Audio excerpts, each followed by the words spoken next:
Primeiro livro do profeta, sacerdote e juiz.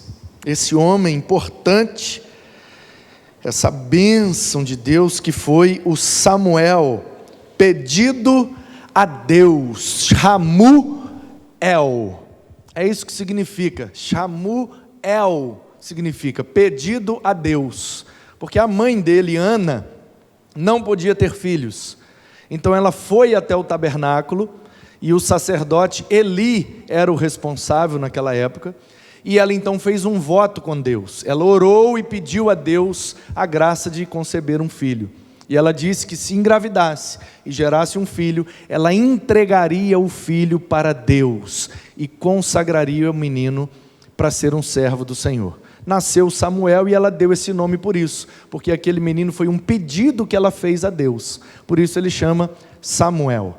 E aí nós vamos ler no capítulo 2, essa é a introdução da história. O capítulo 1 eu já acabei de resumir para você.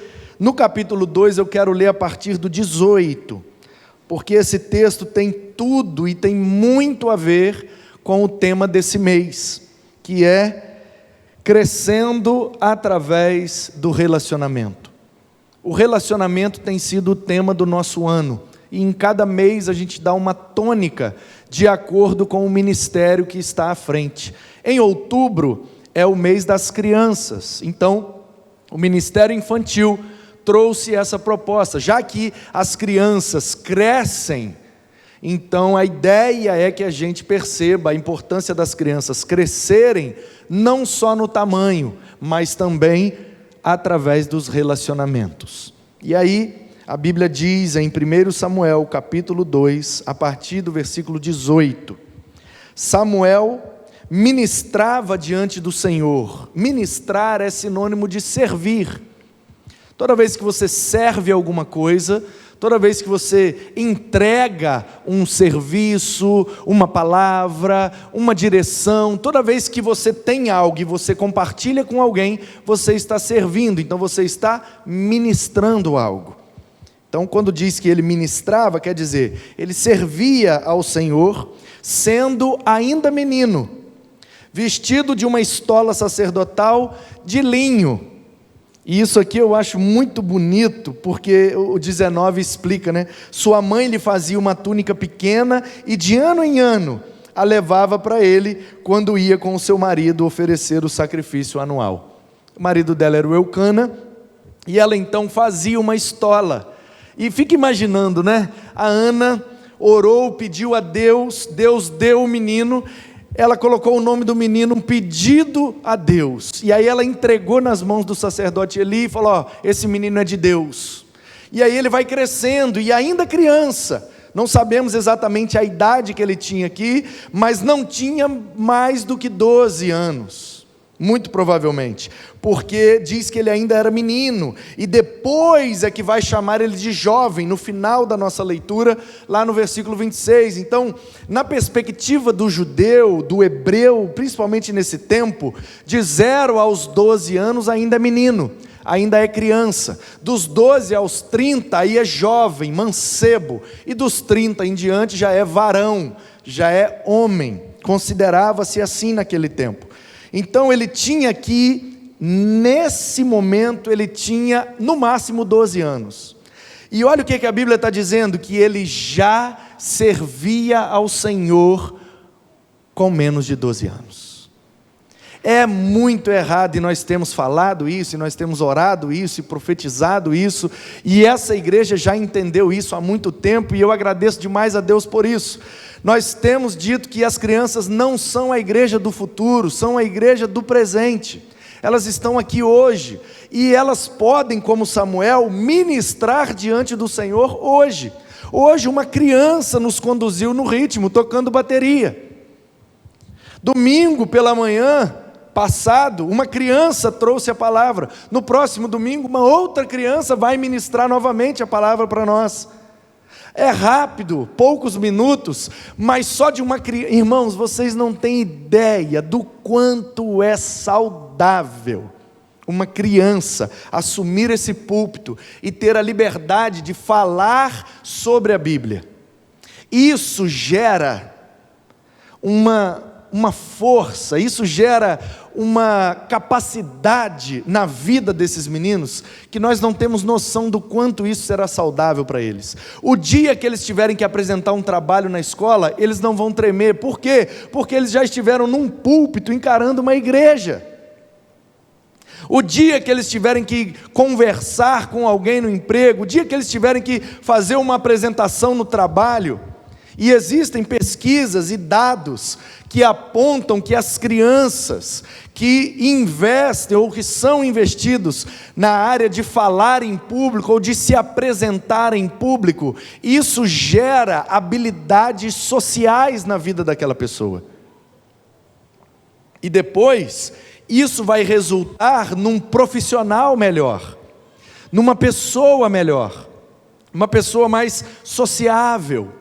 É por isso que as escolas investem em fazer teatro, em fazer danças, fazer as apresentações que a família vai assistir. É por isso que a gente também faz isso na igreja, para que a criança saiba que ela está aqui em cima fazendo algo e que ela não precisa ser perfeita para estar aqui em cima fazendo. Porque se precisasse ser perfeito para estar aqui em cima, nunca ninguém estaria aqui em cima, irmãos. Alguém se habilita? Se para estar aqui em cima é necessário perfeição, dos mais de 7 bilhões de seres humanos que habitam esse planeta nesse momento, será que teríamos que teria essa condição de perfeição para estar aqui em cima? A Bíblia diz que todos pecaram, e não há ninguém que seja perfeito a não ser o nosso Senhor e Salvador Jesus Cristo. Então por que é que a gente sobe aqui? Não porque nós somos perfeitos, mas porque Ele é perfeito. Não pelo que a gente faz, mas pelo que Ele fez em nós. É Ele que abriu, é Ele que rasgou o véu, abriu para nós um novo e vivo caminho. Por isso que nós temos ousadia, é assim que a Bíblia diz. Nós não temos coragem, não é falta de timidez, não é pafrentice, não é querer se aparecer, não, é ousadia de subir aqui. Quem ousaria adentrar na presença do Senhor e ministrar diante dEle? Se não for pela graça e pelo sangue do Cordeiro, ninguém ousaria. Então é por isso que nós subimos aqui, o louvor, quem dirige o culto, quem ora, quem prega, ninguém é perfeito. Então por que é que subimos, inclusive as crianças? Porque confiamos na graça de Deus. Ninguém merece, então Ele quer usar a todos nós. Não importa se está aqui em cima, se está aí embaixo. Quando terminar aqui, você sair do seu lugar e cumprimentar o Diego, e fazer com que ele se sinta bem-vindo, você está ministrando diante do Senhor. Ao dar um boa noite, um seja bem-vindo, como é que está, meu irmão? Ao parar 5 minutos para ouvir uma outra pessoa, você está ministrando diante do Senhor. Muitas são as oportunidades que nós temos de ministrar, e nós temos investido também na vida de nossas crianças, porque a Bíblia nos aponta que haviam meninos e meninas que foram instrumentos de Deus desde criança. E aí a Bíblia diz que a mãe de Samuel, a dona Ana, fazia uma estola de linho. Se você ler no livro de Levítico, você vai ver as orientações de Deus, de como era feita a estola sacerdotal, uma espécie de manto que o sacerdote jogava por cima de sua roupa, ou usava somente aquela estola, uma roupa comprida, e no peito tinham 12 pedras, representando as 12 tribos de Israel, e era de um material forte, robusto, para durar bastante tempo, e ele não podia ministrar sem aquela estola. E aí Ana, que é uma mulher pobre, é uma mulher do interior, que só ia ao tabernáculo, naquele tempo ainda não era o templo propriamente dito, porque Salomão construiu, mas já era o tabernáculo, aquele desde o deserto, sendo reformado e feita a sua manutenção ao longo dos tempos. Aí a Ana pensava assim: nenhum sacerdote pode ministrar sem a sua estola, sem a sua roupa de sacerdote. Era uma espécie de uniforme que o sacerdote usava. E ele não podia fazer o culto, e fazer culto naquele tempo era receber o animal da pessoa, sacrificá-lo, oferecê-lo a Deus, e a pessoa então se sentia perdoada. É como se a morte daquele animal estivesse pagando pelos pecados da pessoa. Isso realmente funciona? Claro que não, mas Deus estava de maneira pedagógica e didática, ensinando à humanidade que não há, como diz a Bíblia, não há remissão de pecado se não houver derramamento de sangue. Alguém errou, portanto algum sangue tem que ser derramado. Normalmente se pensaria, então o sangue a ser derramado é o sangue de quem errou. Aí Deus, em sua infinita graça, dizia assim: não precisa morrer por causa do seu pecado. Pegue um animal e dê em oferta. Mate aquele animal com a fé de que a morte dele está te perdoando do pecado. E aí, aquele povo foi sendo educado dessa forma, até o dia em que João, o Batista, estava lá batizando, e aparece o primo dele, e ele aponta para o primo e diz: eis o Cordeiro de Deus, é ele que vai tirar o pecado do mundo. Quando João Batista diz isso apontando para Jesus, aquele povo que de anos matando um animal para perdoar um pecado, olhou para Jesus e pensou: então quer dizer que a morte dele, então quer dizer que o sangue que ele vai derramar vai perdoar o meu pecado? E aí Jesus vem dizendo: é exatamente isso, e é simples assim. Todos aqueles que creem no sangue do Cordeiro são perdoados, redimidos, lavados e remidos, não porque merecem, mas porque ele fez por merecer. Ele foi perfeito e ele se entregou como um sacrifício perfeito diante de Deus. E o sangue de Jesus nos purifica de todo pecado. É assim que diz a Escritura. Portanto, olha que coisa carinhosa, olha que coisa linda, um gesto de uma mãe, gente. A Ana estava em casa e ela pensou assim: Samuel já está grandinho, já está crescendo, e já vai começar a ajudar o sacerdote Eli a fazer o culto. Claro que ele não tem condição de fazer sozinho, mas ele já vai começar a ajudar. E ninguém pode ministrar na casa do Senhor sem a vestimenta correta. Aí o que é que ela fez? Na sua simplicidade, ela fez uma roupinha de linho, um pano mais barato que tinha naquele tempo. E aí ela costurou uma estolazinha de pano simples, e veio da roça do interior, e chegou no tabernáculo, aquele monte de gente lá para fazer o culto, para entregar a oferta, para receber através da vida de Eli. Então ela chegava lá e: toma aqui, meu filho, sua estola, vai lá servir ao Senhor, vai lá ajudar o sacerdote. E aí Samuel botava aquela roupinha de pano, e aquilo ali era a estola sacerdotal dele. E depois ele foi o sucessor de Eli. O que é que isso nos ensina, irmãos? Que Deus não está preocupado com coisa glamurosa, Deus não está preocupado com materiais que nós usamos, com quanto a gente tem na conta bancária, a marca da nossa roupa. Deus gosta das coisas simples, feitas de coração. Deus gosta das coisas simples, feitas com genuinidade, feitas com veracidade, com sinceridade. Era o melhor que ela podia, então ela levava aquela roupinha, botava no menino, e ele ministrava com aquela estola de pano. Barato, simples, mas ele viria a ser o grande sacerdote, profeta e o último juiz de Israel. Era um menino que ninguém dava nada.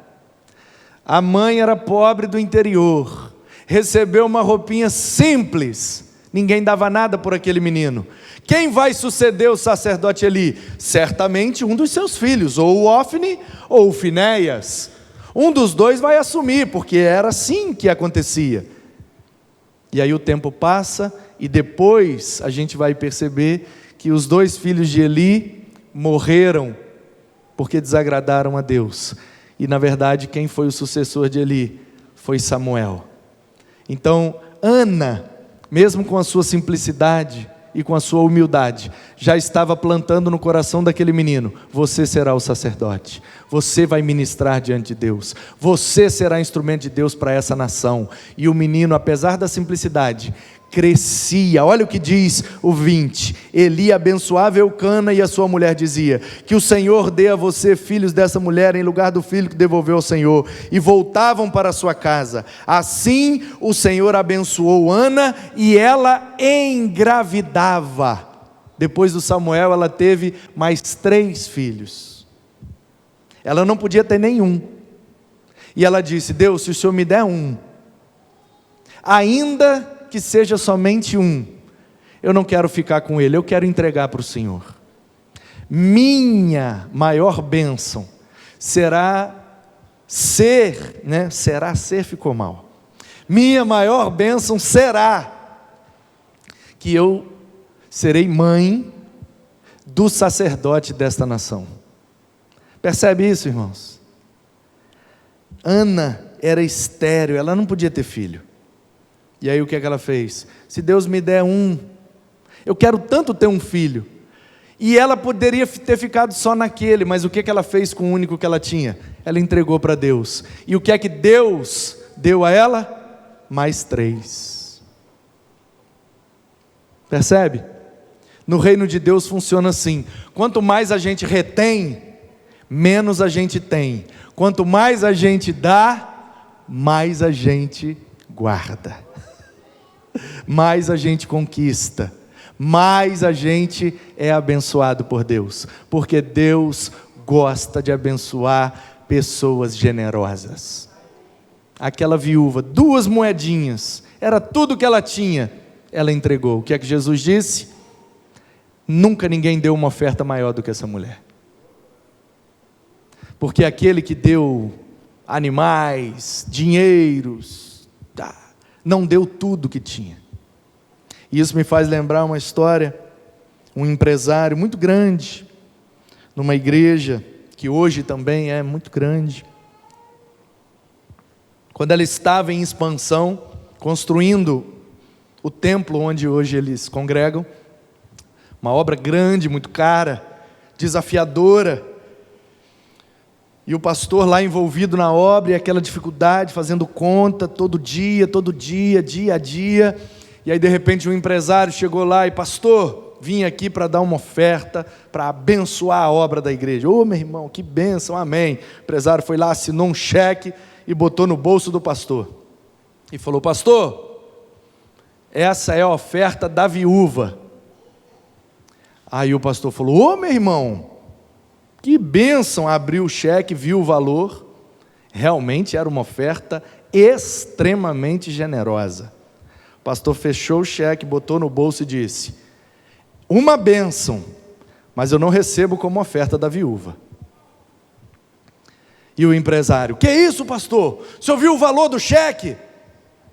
E ele disse: eu vi, não é da viúva. Ah, pastor, então me devolve o cheque. Não, que cheque? Acabou, já paguei pedreiro, material, acabou. A oferta já acabou. Já tem destino. Mas não é da viúva, irmão. Por que não é, pastor? Porque para ser da viúva, o senhor teria que trazer o documento dos carros, a escritura das casas e dos terrenos que o senhor tem. Raspar a conta bancária e trazer tudo. Porque a oferta da viúva é tudo. Não tem a ver com quantidade, tem a ver com plenitude. Quem pegou essa? Não importa o quanto, importa que seja pleno, que seja integral, que seja com todo o coração. Se a gente fizer as coisas de todo o coração, de maneira plena, Deus abençoa, irmãos. Não importa a quantidade, se for de coração, Ele abençoa. E é assim que funciona ao longo de milênios. E aí o 21, que é um especial, que eu quero destacar aqui. O Senhor abençoou Ana, ela engravidava. Teve mais 3 filhos e 2 filhas ainda de quebra. E o menino Samuel crescia diante do Senhor. Crescendo através do relacionamento. O menino Samuel crescia, diz a Bíblia. Aí o 22 diz: Eli já era muito velho, e ouvia tudo que os seus filhos faziam a todo Israel, e de como se deitavam com as mulheres que serviam à porta da tenda do encontro. Os meninos estavam tudo desviados, os filhos dele. Por que vocês fazem essas coisas? Pois de todo o povo eu ouço constantemente falar das coisas más que vocês fazem. Olha que coisa ruim, o sacerdote ouvindo do povo que os filhos dele estavam fazendo baderna. Deve ser terrível. Eu nunca vivi essa experiência. E por isso eu quero honrar o meu filho e louvar a Deus. Nunca ouvi nenhuma reclamação do Manuzinho. Obrigado, meu filho. Você é uma bênção. Nunca passou a infância, a adolescência, agora está na juventude, já está na faculdade, dirigindo, louvado seja Deus. Nunca ninguém chegou para mim e falou: pastor, tem uma situação aqui muito séria acerca do seu filho, nós precisamos resolver. Seu filho fez isso de errado, fez aquilo de errado, deu mau testemunho, está prejudicando o seu ministério. Eu estou dizendo que ele é perfeito? Eu estou dizendo que ele nunca me desonrou, nem como pai, nem como sacerdote dele e do povo em que ele congrega. Isso é uma bênção. E eu louvo a Deus por isso, que a minha esposa e o meu filho sempre me ajudaram e nunca me atrapalharam. Isso é uma bênção. E o sacerdote Eli não tinha essa bênção. Quer dizer que ele era um mau sacerdote? Nem sempre. Porque os meninos crescem e fazem as escolhas deles. O Hófni e o Finéias foram criados igualzinho Samuel. Criado no tabernáculo, ministrando diante de Deus, cantando as músicas, aprendendo a lei. Tudo que o Eli fez com Samuel, fez com os meninos. Só que o Hófni e o Finéias quiseram viver de acordo com seus prazeres. Mas o Samuel quis viver o seu relacionamento com Deus. É por isso que a Bíblia diz que Samuel crescia. O Hófni e o Finéias também cresciam? Claro, mas a Bíblia não diz que eles cresciam. A Bíblia só diz que o Samuel crescia. Por quê? Porque Samuel é o alvo do propósito de Deus. Quando Deus tem um propósito na nossa vida, Ele faz a gente crescer, sabia disso? O problema é que crescer dói, né, irmãos? Crescer dói. Dói. Crescer traz dificuldades, desafios. Eu me lembro quando eu cresci. Você se lembra quando você cresceu? É porque eu cresci um pouco a mais, né? Irmãos, com 15 anos, a minha maior frustração na vida, posso confessar? A Bíblia diz: confessai os vossos pecados uns aos outros para que sejais curados, não é isso? Então, para eu ser curado, deixa eu confessar para você. Talvez a minha maior frustração na vida, é o fato de eu jogar basquete até os 16 anos, e eu só cresci com 17. Eu queria jogar basquete profissionalmente, eu queria ser jogador de basquete. Quando eu fiz o primeiro vestibular, que eu passei lá no Rio, e fui até na primeira semana, fiz a matrícula e tal, botei para o segundo semestre, aí eu fui para São Paulo, mas eu já estava andando de skate, já era outra pegada, mas eu queria estudar educação física e ser jogador de basquete, depois ser treinador de basquete, técnico de basquete, queria viver uma vida no basquete. Mas eu era muito pequeno, com 15 anos, eu jogava na época, é porque hoje é por números, né? Sub-12, sub-15, sub-17, na época era nome, era mirim, infantil, infanto e juvenil. É como se fosse os 12, 15, 17, né? E depois o adulto, que hoje é até profissional, mas na época chamava adulto. Acho que o basquete não é profissional de fato, não é uma profissão reconhecida no Brasil. E aí, resultado, quando eu parei de jogar basquete e comecei a andar de skate de forma mais séria, porque teve um período que eu fiquei na transição, eu fazia tanto o skate quanto o basquete. Mas depois eu larguei o basquete e fiquei só no skate. Por quê? Porque eu demorei a crescer. Aí quando eu parei de jogar basquete, eu comecei a crescer. Em um ano eu cresci quase 40 centímetros. Eu parei de jogar basquete com 16 anos, eu tinha 1,52 m. Eu jogava de armador, eu era bem pequeno e bem magrinho. Aí, de repente, 16 para 17, eu dei aquele estirão no meu certificado de reservista. Quando eu saí do exército, fui dispensado. No meu certificado de reservista já está 1,92 m. Ainda cresci mais uns 2 depois do exército. Então, olha só, a frustração. Eu queria ter crescido para jogar, aí quando eu parei de jogar, eu cresci. Doideira isso, né? Pois é.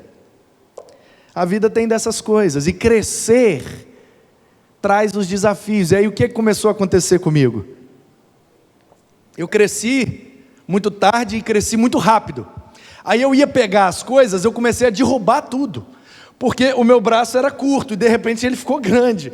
Aí eu ia pegar uma coisa, eu queria esticar o braço inteiro, porque antes o meu braço era curto, então eu tinha que esticar inteiro. Mas a coisa estava mais perto, aí eu esticava o braço, blá, eu derrubava a coisa.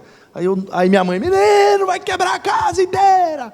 Aí eu ia andar, eu batia aqui, batia ali, tropeçava aqui, e fiquei todo, como é que vocês falam aqui, assim, quando a pessoa fica toda estabanado, desengonçado, né? Lá em Meaípa eles falam guenzo. Fiquei todo guenzo. E aí eu fiquei uns 2 anos adaptando ao meu novo tamanho, meu novo, né? É um novo formato, gente. 40 centímetros é muita coisa, gente. E aí, resultado, eu dei prejuízo, que eu derrubei as coisas, quebrei copo, prato, desengonçado, bati nas coisas. E eu lembro que eu sentia muita dor, principalmente nas articulações. E aí depois eu fui descobrir que era exatamente por conta do crescimento muito rápido. E eu conheço, inclusive, vocês também conhecem, né? A filha do pastor Robson, da Barra do Saí, nós fizemos uma campanha e arrecadamos, e ela colocou uma prótese. Ela também viveu esse processo, deu um estirão muito rápido, cresceu muito rápido, ela teve um problema na junção aqui da bacia, o fêmur, e teve que colocar ali uma prótese e tal. Hoje ela tá bem, graças a Deus, mas é um problema ocasionado pelo crescimento. E aí, irmãos, é muito bonito a gente falar, quando Deus tem um propósito, Ele vai fazer a gente crescer em algumas áreas, e crescer em algumas direções, mas a gente não pode se esquecer que crescer dói, que crescer também traz alguns constrangimentos e traz alguns prejuízos. Teve roupa que eu tive que jogar fora, eu tive que dar para os outros, não me servia mais. Cresci. Então, crescer é bonito, é poético. Você vai crescer muito, amém, aleluia. Mas não se esqueça que no pacote também vem algumas coisas que nem sempre são todas agradáveis. Mas o Samuel crescia. O Hófni e o Finéias só faziam besteira. Meus filhos, porque não é boa fama esta que ouço, vocês estão levando o povo do Senhor a transgredir. 25.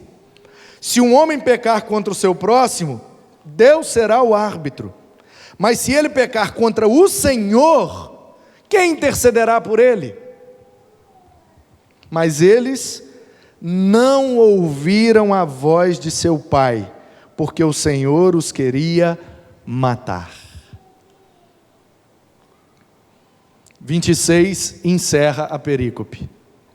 E o jovem Samuel crescia em estatura e no favor do Senhor.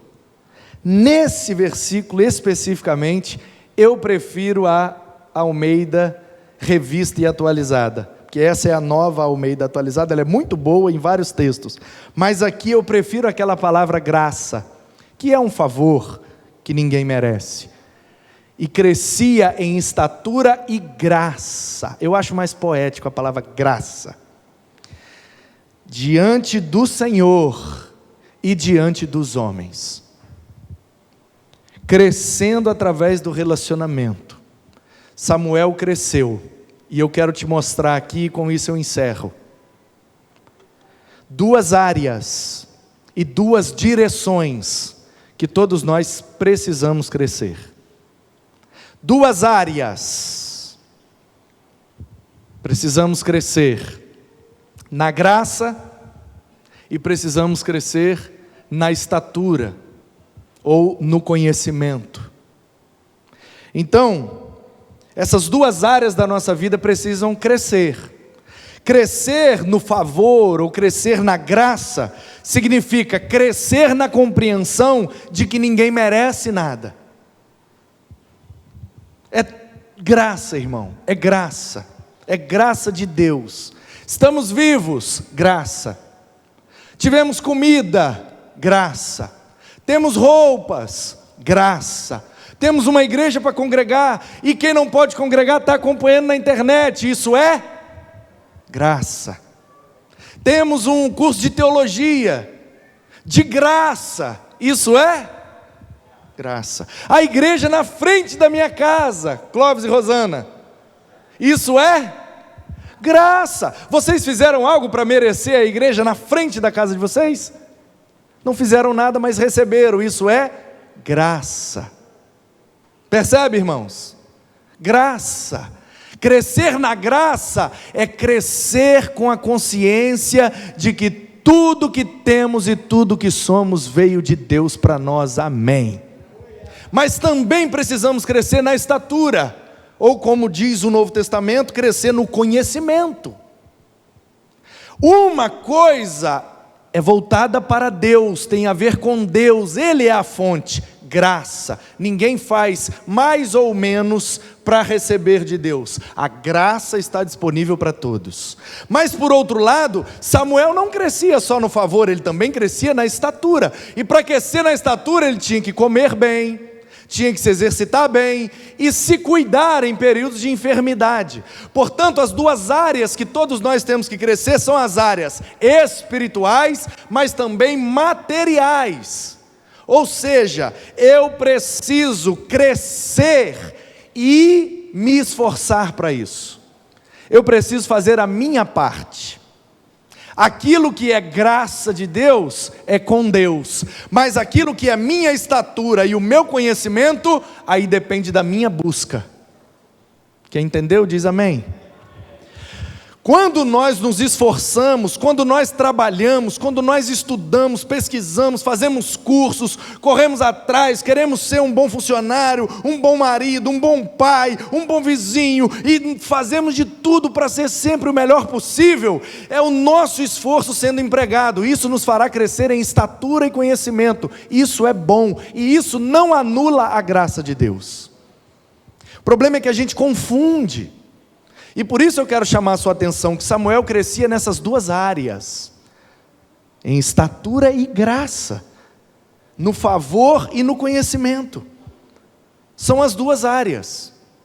Então eu preciso me esforçar, fazer a minha parte, sem me esquecer que eu também não merecia nada. A graça de Deus está sobre mim. Essas duas áreas precisam estar equilibradas e congruentes na minha vida. É assim que se cresce. É como um pássaro ter uma asa bem grande e uma outra asa bem pequena. O que é que você imagina que vai acontecer com o voo desse pássaro?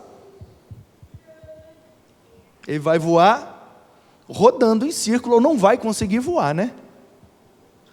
Porque ele vai ficar desequilibrado.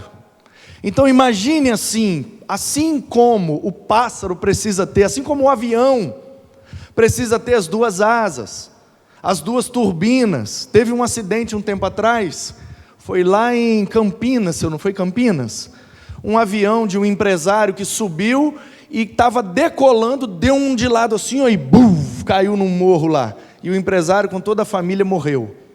Há uns dias atrás, Taubaté, Campinas, um interior assim de São Paulo. Eu acho que é Campinas. Vocês não viram isso?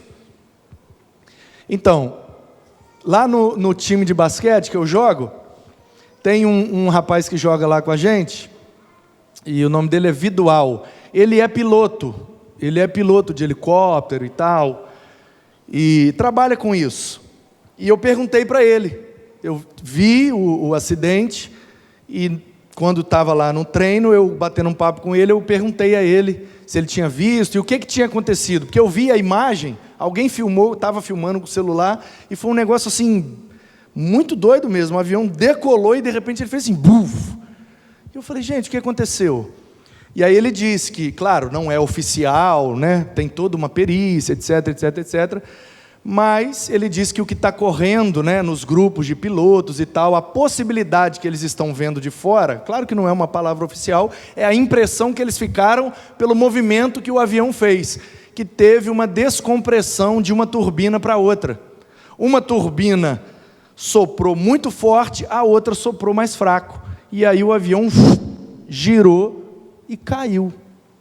E quando acontece, ele diz, pode não ter sido isso, a gente não sabe, mas quando acontece isso, geralmente, essa falha gera um acidente dessa forma. Ou seja, o desequilíbrio, uma área mais forte que a outra. O que é que eu estou querendo dizer na prática? A gente precisa orar? Precisa. A gente precisa se relacionar com Deus? A gente precisa viver em santidade? A gente precisa conhecer as Escrituras? A gente precisa servir a Deus, ministrar diante de Deus? A gente precisa congregar? A gente precisa que Deus use a nossa vida? Tudo isso a gente precisa. Sim, amém.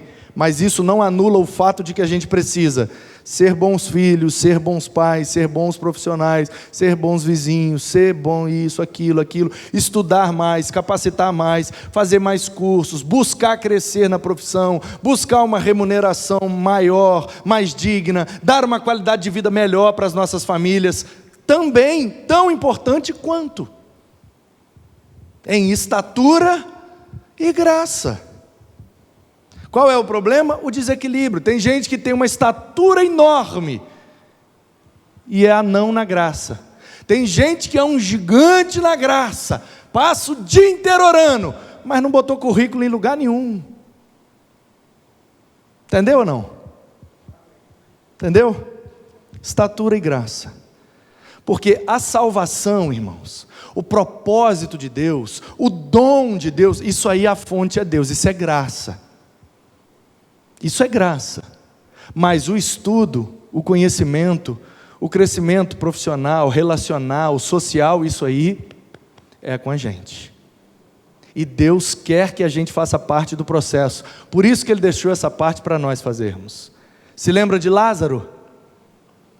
Jesus chegou em Betânia, Marta correu na entrada da cidade, porque ela era mais agitada. Se o senhor estivesse aqui, meu irmão não tinha morrido, mas eu sei que se o senhor pedir ao Pai, Ele te concede. Jesus, então bora para o cemitério. Onde é que está? Não, está no buraco lá, então vamos lá. Quando Jesus chegou lá, o que é que Ele disse? Tirem a pedra. Não, já tem 4 dias, Jesus, já está fedendo, já... Tira a pedra. Não, Jesus, acho que o senhor não ouviu. 4 dias, tem aquela questão da crendice judaica, até o 3º dia dá para ressuscitar, depois do 3º não dá mais. É por isso que Ele chegou no 4º dia. De propósito. Tira a pedra. Não. Tira. Jesus tinha poder para tirar aquela pedra, irmãos? Sem botar a mão nela? Tinha. Por que é que Ele não tirou? Porque Ele quer que a gente participe do processo. Tirem a pedra que eu faço o milagre. Cresçam na estatura e compreendam a minha graça. É assim que vocês vão viver tudo que eu tenho preparado para vocês.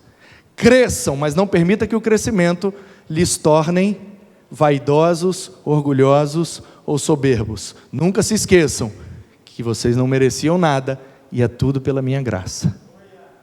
Cresçam na minha graça, me vejam em todos os momentos da vida de vocês, mas não acha que a minha graça vai fazer você ser aprovado no concurso. Para isso tem que estudar mesmo. Percebe? Uma coisa aponta para outra e a outra aponta para uma, e essas duas equilibradas é que fazem com que a gente chegue no centro da vontade de Deus.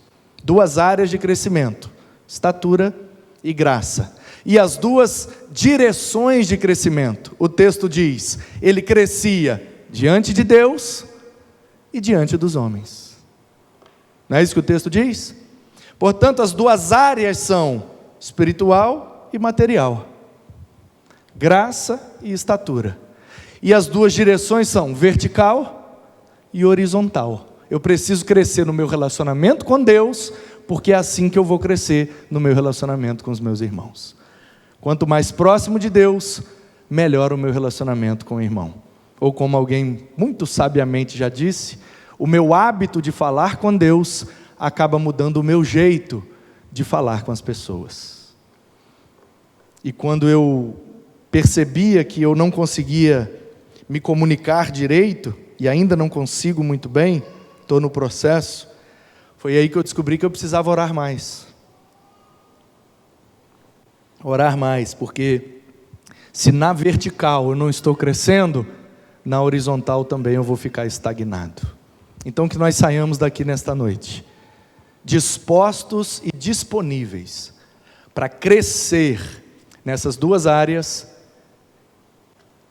e nessas duas direções, na graça e na estatura, com Deus e com todos os homens. Que assim seja, para a glória do nosso Deus, em nome de Jesus. Amém.